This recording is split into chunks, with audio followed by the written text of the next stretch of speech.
यही शिक्षा वचन धरानमा राख्नु भएको थियो। अन्य भाषा शिक्षा वचनमा म र एउटा मेरो सर गाउँकै हुनुहुन्छ, साइकल लिएर दुईजना धरान पुगेको हेर्नु त। परमेश्वर पिताले काम गर्नुभएको छ होइन त। यसरी नै सबैले आशा होइन भरोसा विश्वास गर्नुहोस् होइन। जस्तै मैले आशा भरोसा र विश्वास गरेर हिँडेको छौँ। मैले त अब त्यही एउटै मनमा सोचिसकेको छु। अब जति जहिलेसम्म होइन बाँच्छौँ परमेश्वर पिताको महिमा होइन परमेश्वर पिताको मनमा राखेर हिँड्दै जान्छौँ होइन। परमेश्वर पिताले हिँडाउँदै जान्छ र अहिले यहाँहरू त यस्तो पनि गर्न सकिन्छु। नभए त हिँड्न त के यसरी बोल्दाखेरि त ब्राङ्ग लड्थ्यो, यसो गर्दैन ब्राङ्ग लड्थ्यो। तर आज विश्वासले के गर्यो भनेपछि विश्वासले सिक्यो भने बाँच्न सिकायो होइन त।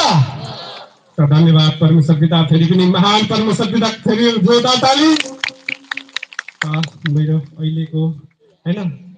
अहिलेको गवाई यति नै हो। त्यसरी नै हामी सबैले आत्मिकदेखि विश्वास गर्नुपर्छ र हाम्रो जीवनमा एकदम उद्धार सुधार हुन्छ। फेरि पनि जय परमेश्वर। त मेरो चाहत परमेश्वर पिताको जहाँ जहाँ महिमा हुन्छ होइन, परमेश्वर पिताले जहाँ जहाँ इच्छा योजना बनाउनुहुन्छ त्यहाँ त्यहाँ जाने, परमेश्वर पिताको काम गर्ने। त फेरि पनि जय परमेश्वर। धन्यवाद परमेश्वर पिता हजुरलाई, और धन्यवाद सरजीलाई पनि। बहुत उत्साहितको गवाई सेयर गरेर गइसक्नु भयो। कति उत्साहित हुनुभयो?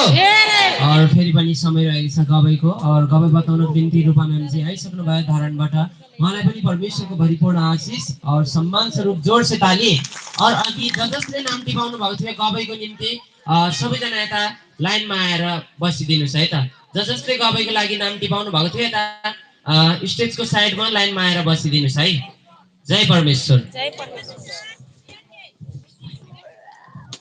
परमेश्वर पिता धन्यवाद। परमेश्वर पिताको पवित्र महिमाको लागि सम्मानको निम्ति जोर जोर ताली। आज यस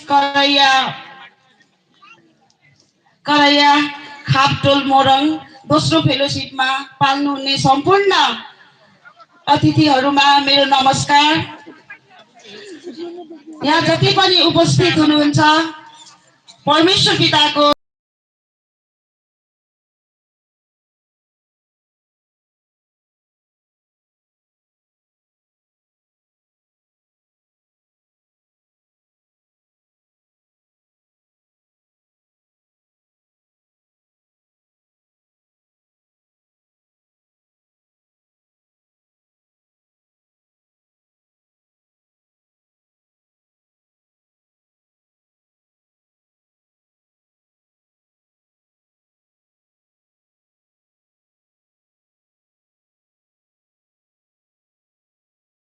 जोर जोर ताली। यसै गरी चितवनमा रहनुहुने हाम्रा आदरणीय श्री तारा म्याम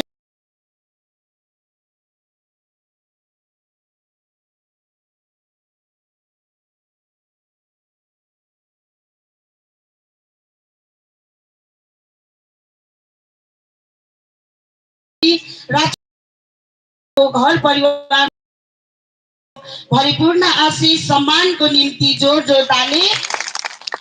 यसै गरी धरानमा रहनुहुने हाम्रा आदरणीय सीता म्यामजी, युथका अगुवा रोइना मिस, उहाँहरू दुवैजनाको घर परिवारमा परमेश्वर पिताको भरिपूर्ण आशिष सम्मानको निम्ति जोर जोर ताली।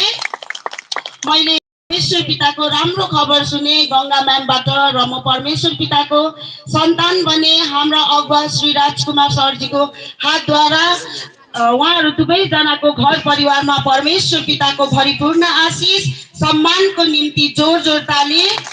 आज म परमेश्वर पिताको सन्तान महिनाको म छोरी हो। अहिले अब यो 9 गते म 4 महिना पुगेर 5 महिना लाग्छु है। मैले परमेश्वर पिता चिने, मेरो कारणले गर्दाखेरि म चाहिँ एकदमै एक्लो फिल हुन्थ्यो होइन, मनमा एकदमै पीडाहरू थियो मेरो। त्यही भएर मैले चाहिँ परमेश्वर पिता चिनेको होइन। म चाहिँ विगत 31 वर्षदेखि काठमाडौँमा बस्दै आएको। पिताले चुनेर मलाई धरान ल्याउनु भयो। काठमाडौँमा चाहिँ म चाहिँ नेपाल